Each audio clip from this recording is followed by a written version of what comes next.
देखिए, गुस्सा आना कोई बुरी बात नहीं है। गुस्सा आने का 2 ही कारण हो सकता है कि या तो कोई ऐसी बात हुई है जो आपको पसंद नहीं है, आपके इच्छा अनुसार नहीं हुई, आपकी एक्सपेक्टेशन के अनुरूप नहीं हुई, या फिर ऐसी बातें हुई हैं जो गलत है, न्याय संगत नहीं है, अन्याय वाली हैं। तो ये 2 कारणों से गुस्सा आता है, जायज़ है। लेकिन पहला जो कारण मैंने बताया, यानी कि आपके एक्सपेक्टेशन के हिसाब से चीज़ें नहीं हुई, आपने जैसा सोचा था वैसी चीज़ें नहीं हुई, आपकी बात नहीं मानी गई, वैसा नहीं हुआ जैसा मैंने सोचा था, जैसा मैंने एफ़र्ट करा। तो उस चीज़ से गुस्सा होकर के कोई ऐसी प्रतिक्रिया ना करें जिससे आपके रिलेशन ख़राब हो सकते हैं। क्योंकि ज़िंदगी का किसी को नहीं पता कि कब कौन कितना जीने वाला है, कितना ज़िंदा रहने वाला है। सबकी एक हस्ती है, राख बन के सबको मिट जाना है, और जितना जीवन है उसको हम खुशी से नहीं जी रहे हैं, उसको भी तिल-तिल के जी रहे हैं, उसको भी रो-धो के जी रहे हैं। मुझे समझ नहीं आता है ऐसे दुर्भाग्यशाली लोग क्यों जीवन में अपने पास जो है उसकी खुशी ना मना कर के जो नहीं है या जो छूट गया है, जो टूट गया है, जो अलग हो चुके हैं, उसके बारे में वो रोते हैं। अपने पास एसी नहीं है, दूसरे वाले के पास एसी है, अपने पास गाड़ी नहीं, दूसरे वाले के पास गाड़ी है, अपनी जॉब बेकार है, उसकी जॉब अच्छी है। मतलब कुछ भी चल रहा है। आपके पास आपके हाथ-पैर सही सलामत है, आँखों से आप अच्छा देख सकते हैं, कोई किडनी फेलियर नहीं है, कोई कैंसर नहीं, क्या ये कम बड़ी बात नहीं है? लेकिन नहीं, वो चीज़ की खुशी नहीं मनानी, वो चीज़ का शुक्रिया भगवान को नहीं करना है, बट दूसरे से कंपेयर करना है कि फलाने का बच्चा ये बन गया जी, फलाने का बच्चा वो बन गया जी, फलाने के पास गाड़ी है, फलाने के पास अपना मकान है। आप क्यों नहीं कर सकते भाई? करो, मेहनत करो। 2 रोटी कम खाओ, ज़्यादा ज्ञान लो, सीखो। आज तो पढ़ाई के काफ़ी संसाधन हैं। यूट्यूब पे वीडियोज़ बने पड़े हैं और इतने सारे ऑनलाइन कोर्सेज़ हैं, इसके बारे में मैंने पहले भी वीडियो बना रखा है।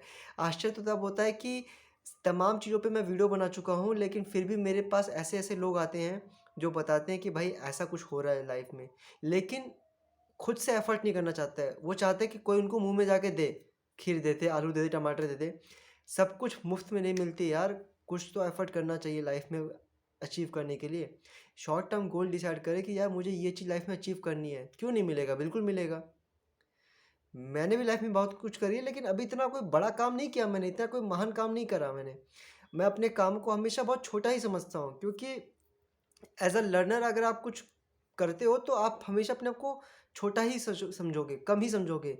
लाइफ़ में बहुत कुछ अचीव कर पाओगे, लेकिन अगर आप अपने आप को पहले ही बड़ा समझ लोगे कि भई हम तो बड़े हैं, हमने तो बहुत कुछ कर लिया, हम तो ये हैं, हम तो वो हैं, तो आप घंटा के कुछ नहीं हो, आप कुछ भी नहीं हो। आप टूटिया हो एक नंबर के। क्यों? क्योंकि आप जो है कहीं पे झुक कर के काम नहीं सीखना चाहते, कहीं पे कुछ स्मरण नहीं करना चाहते, किसी के साथ रिलेशनशिप मेंटेन नहीं करना चाहते, आप कुछ नहीं करना चाहते, आप खाली फेंकना जानते हो, आप खाली धूर्तता जानते हो, मक्कारी जिसे कहते हैं ना, एक बहानेबाज़ी, वो खाली करना जानते हो। तो बेटर है कि एक लर्नर वाली अपने अंदर एक फीलिंग होनी चाहिए। Once a human is always a learner. ऐसा कुछ फीलिंग रखनी चाहिए कि अगर आप बड़े हो चुके हो तो भी आप स्टूडेंट हो, बूढ़े हो गए हो तो भी आप स्टूडेंट हो। स्टूडेंट की ये परिभाषा नहीं है कि आप स्कूल में पढ़ रहे हो तो ही स्टूडेंट हो, या कॉलेज में पढ़ रहे हो तो ही इंस्टीट्यूट या किसी शिक्षा संस्थान में पढ़ रहे हो तो ही स्टूडेंट हो। स्टूडेंट वो भी है जो बुड्ढा है, स्टूडेंट वो भी है जो बच्चा है, स्टूडेंट वो भी है जो युवा है। एक स्टूडेंट की भावना से अगर आप कुछ काम करते हो ना, तो आप लाइफ में हमेशा खुश रहते हो। आपके अंदर एक भूख रहती है सीखने की कि नहीं यार, ये चीज़ मुझे करनी है। मैं आपको पर्सनल लाइफ बताऊँ कि मुझे खाना बनाने नहीं आता था, लेकिन मेरे अंदर एक चीज़ थी, वो है स्वाभिमान, वो है सेल्फ रिस्पेक्ट, और अपने सेल्फ रिस्पेक्ट और स्वाभिमान के आगे मैं किसी को झुकने नहीं देता। किसी के साथ कोई कॉम्प्रोमाइज़ नहीं, बिल्कुल नहीं। अगर मैं सही हूँ, तो सही हूँ, मैं गलत नहीं हूँ, तो मैं गलत नहीं हूँ। सामने वाले को बेशक ये ना फ़ील कराओ कि तुम मुझसे माफ़ी माँगो, लेकिन हाँ, अगर हमारी गलती नहीं तो हम माफ़ी नहीं माँगेंगे, हम झुकेंगे नहीं। एक सेल्फ रिस्पेक्ट होनी चाहिए। अगर घर में कोई प्रॉब्लम चल रही है, फाइनेंशियल प्रॉब्लम हो रही है, तो मैं 2-4 मेहनत ज़्यादा कर लूँगा, ईंटें उठा लूँगा, लेकिन कर्ज़ा नहीं लूँगा, ये फीलिंग होनी चाहिए। अगर मुझे कोई दिक्कत हो रही है, मैं सोऊँगा कम, मैं सुबह जल्दी उठूँगा, मैं 2 रोटी कम खाऊँगा, लेकिन मैं मेहनत करूँगा, अपने बच्चों को पढ़ाऊँगा। अगर मेरे घर में सिचुएशन ऐसी है कि मेरी वाइफ़ जॉब कर रही है, मैं एक एग्ज़ाम्पल लेके चल रहा हूँ, एक स्वाभिमान पुरुष की मैं बात बता रहा हूँ, मैं अभी स्त्री के ऊपर कोई चर्चा नहीं करूँगा, क्योंकि प्रायतः क्रोध की जो भावना है वो पुरुषों में ही की जाती है। रिसेंटली मेरे दोस्त का भी फ़ोन आया, बताया कि यार ऐसा-ऐसा कुछ हुआ है और वहाँ पे भी ऐसी प्रॉब्लम है। इवन मुझे भी कल गुस्सा आया था, मुझे भी कॉम्प्लिकेशंस होती है, मैं भी परेशान होता हूँ, लेकिन अपने आस-पास कुछ ऐसे लोगों को रखता हूँ, जहाँ पे मैं झुक सकूँ। जहाँ पे मैं सुन सकूँ।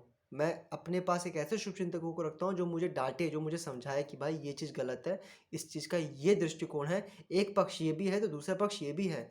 अगर हमने ऐसा करा तो इसका ये प्रभाव पड़ सकता है, उसका वो प्रभाव पड़ सकता है। लेकिन नहीं, जिद्दी इंसान, अहंकारी इंसान, क्रोधी इंसान क्या सोचता है कि जो मैं कह रहा हूँ, जो मैं सोच रहा हूँ, जो मैंने सोचा है, वही सही है।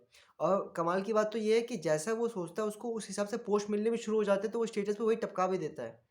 ऐसा मैंने प्रायतः देखा है कि इंसान गलत है तो वो ऐसे-ऐसे जो है कोट्स लेकर के आता है, जो कोट्स किसी महानुभाव ने लिखे ही नहीं है। वो कोई अपने रूढ़िवादी सोच से जो है कॉपी पेस्ट करके अच्छे से ऐप के साथ एडिट करके डाल रहा है और उसका कोई जीवन का कोई अनुभव है भी या नहीं कुछ नहीं पता, लेकिन क्योंकि वो उसकी विचारधारा को मैच कर रहा है, उसके ख़्यालों को मैच कर रहा है, तो वो चीज़ जो है उसके लिए सही हो जाती है। सर्वविदित सत्य हो जाता है, यूनिवर्सल ट्रुथ हो जाता है, जो कि साइंस से गलत है। वीडियो थोड़ी लंबी ज़रूर हो गई, लेकिन मैं बस इतना बोलूँगा कि लाइफ में बहुत कुछ है अचीव करने को, बहुत कुछ है करने को। कॉपी पेस्ट छोड़िए, दूसरों की कॉम्पिटिशन छोड़िए, दूसरों का लाइफ़स्टाइल देखना बंद करिए। अपने बारे में सोचिए, मैं क्या हूँ, मैंने क्या करा, मैंने क्या सीखा, मैंने क्या पाया, मैंने क्या खोया, कितना समय मैंने बर्बाद करा, कितना समय मैंने जिया। एक एक्सेल शीट बनाओ यारो, एक डायरी मेंटेन करो कि आज मैंने एक नया चीज़ ये सीखा, आज मैंने ये बकचोदी करी, आज मैंने ये भसड़बंती करी, आज मैंने ये चीज़ अचीव करा, आज मैंने ये चीज़ फ़ील करा, आज मैंने यहाँ पे लड़ाई करी, आज मैंने यहाँ पे मित्रता करी। ये सब लिखो, अपने बारे में लिखो। ये कोई स्वार्थ नहीं है, बिल्कुल भी स्वार्थ नहीं है।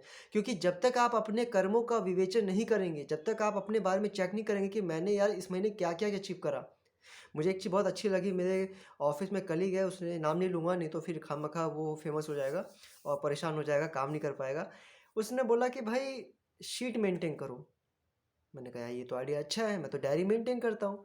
गूगल शीट के बारे में सुना था मैंने, एक्सेल वैक्सेल जानता था लेकिन आता नहीं था। सुना था लेकिन इतना आता नहीं था, एक्सपर्टीज़ नहीं था।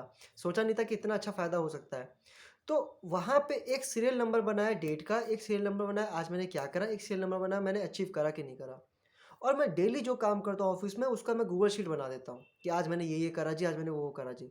इससे ये फ़ायदा मिल जाता है कि मुझे आने आगे आने वाले प्लान्स के बारे में एक सोचने का मौका मिल जाता है कि मैंने इस महीने ये करा था, उस महीने वो करा था। तो ऐसे ही अपने कर्मों का बरी खाता हमें बनाना चाहिए। ऊपर तो बन रहे हैं यमदूत के पास, हमें पता है यमराज और जो उनके भाईजन हैं, जो उनके दूत वगैरह वो सब बना रहे हैं हमारे कर्मों का हिसाब है और हमारी आत्मा भी जानती है हमने क्या-क्या करा है। लेकिन एक प्रैक्टिकल हमें खुद करना चाहिए, डायरी मेंटेन करनी चाहिए, जिससे हमें पता चलना चाहिए कि हमने लास्ट टाइम क्या करा, किससे बहस करी, किससे गाली-गलौज करी, किसका दिल दुखाया, किससे मित्रता करी, किससे संधि करी, किससे दुश्मनी ली, ये पता होना चाहिए। क्योंकि एक मानव मस्तिष्क काफ़ी चीज़ों को जानता है, समझता है, अच्छी बात है उसे पता है, लेकिन स्टोर करने की कैपेसिटी भी एक हद तक होती है क्योंकि नई-नई चीज़ें जब आती है तो पुरानी चीज़ें इस विस्मृत जिसे कहते हैं ना डिसअपीयर हो जाती है बिल्कुल, गायब हो जाती है। तो ये एक नेचुरल प्रक्रिया है, एक नेचुरल प्रोसेस है, इसमें हम कुछ कह नहीं सकते। लेकिन हाँ, काम, क्रोध, लोभ, मोह, अहंकार इन चीज़ों से मैं भी कहीं न कहीं नहीं बच पाया हूँ, लेकिन फिर भी मैं इतना सक्षम हूँ कि भई इस तरह की चीज़ें ना कही जाएँ कि आपके कुछ कृत्य से दूसरे भी प्रभावित हो जाएँ। गुस्सा इतना हो कि बस आप तक ही प्रॉब्लम हो, वो आपको ही परेशानी दे। ऐसा ना हो कि वो गुस्से से पूरा एक इंफ्रास्ट्रक्चर, एक कम्युनिटी, एक जाति, एक समूह, एक परिवार, एक एक बहुत बड़ा एक जो भी आपके टच में वो खराब हो जाए। अभी मैंने कुछ लोगों को सुना कि भाई उनको कोविड हो गया है और वो मुझे फ़ोन करके बता रहे हैं, कुछ हैं जान-पहचान में, कि यार हम तो वहाँ गए, हमें तो कोविड हो गया और हमने 50 को और कर दिया। अब उन 50 को भी होगा। तो जिस देश में ऐसे मूर्खों की क्या कहें एक तादाद हो, जहाँ पे वो खुशी से बता रहे कि हमने इस तरीके से ये कर दिया, तो आप सोचिए कि क्या मेंटालिटी है हमारे देश में। खैर शिक्षा व्यवस्था भी कहीं न कहीं ज़िम्मेदार है और उसका एक कारण ये भी है कि हम लोग लोभ मोह के अहंकार में जो है आपसी राजाओं में लड़ने लग गए और अंग्रेज़ों ने इसी चीज़ का फ़ायदा उठाया। बहुत लंबा इतिहास है, अंग्रेज़ों ने हमारी बैंड बजा दी थी। बट स्टिल आज भी कभी टाइम नहीं बदला है। जो भी समय है, जितना भी समय है, उस समय में हम श्रवण, पठन, लेखन मैं फिर से बोलूँगा श्रवण, पठन, लेखन करें। इस चीज़ से यकीनन आपका गुस्सा, आपकी लाइफ में जो भी प्रॉब्लम्स है सब पता चल जाएँगी कि आप कहाँ पे फँस रहे हो। जब तक आप अपने कर्मों का हिसाब खुद नहीं लिखोगे तब तक कोई आपकी प्रॉब्लम का सॉल्यूशन नहीं बता सकता। No one in the world can help you, can give you the solution of your problem. आपको कितना भी दूसरों को बता दो, पड़ोसियों को बता दो, रिश्तेदारों को बता दो कि जी हमें ये प्रॉब्लम है, वो प्रॉब्लम है, कुछ नहीं होने वाला। जब तक आप खुद शांतित होकर के अपने प्रॉब्लम्स को नहीं एनालिसिस करोगे कि मेरा सुबह से लेके रात तक का क्या टाइम टेबल है, मैं कहाँ-कहाँ अपना टाइम देता हूँ, तब तक आप कुछ नहीं कर सकते। प्लीज़ यार, इस वीडियो को बहुत मेहनत से बनाया है, कोई स्क्रिप्टेड नहीं है। जो मेरे मन में, जो मेरी आत्मा में, जो मैंने एक्सपीरियंस करा वो मैंने बोल दिया। प्लीज़ थोड़ा-सा जो है पेशेंस रखो। यूथ में आज पेशेंस की बहुत कमी हो गई है। कहीं न कहीं जो है आजकल पिज़्ज़ा, बर्गर जो खाने लग गए हैं, हालाँकि ये बता दूँ कि मैं भी खाता हूँ, लेकिन खाने का मतलब ये नहीं कि मैं नियमित रूप से खाता हूँ। कभी-कभार किसी ने कोई खिला दे तो बात अलग है, अदरवाइज़ नहीं। तो परंपरागत भोजन जिसका भी एक आध्यात्मिक प्रभाव है, दी दैनिक जीवन शैली जो शायद पॉसिबल नहीं है जॉब लाइफस्टाइल में, लेकिन हम कोशिश कर सकते हैं, दबाव बना सकते हैं कि एक वर्कर, एक एम्प्लॉय तभी अच्छा काम करेगा जब वो खुश रहेगा, जब वो सही से रहेगा, जब वो हिट एंड फिट रहेगा। वीडियो को यहीं समाप्त करते हैं। उम्मीद है आपको ये बातें जो है कहीं ना कहीं अच्छी लगी हो। वीडियो देखने के लिए बहुत बहुत धन्यवाद।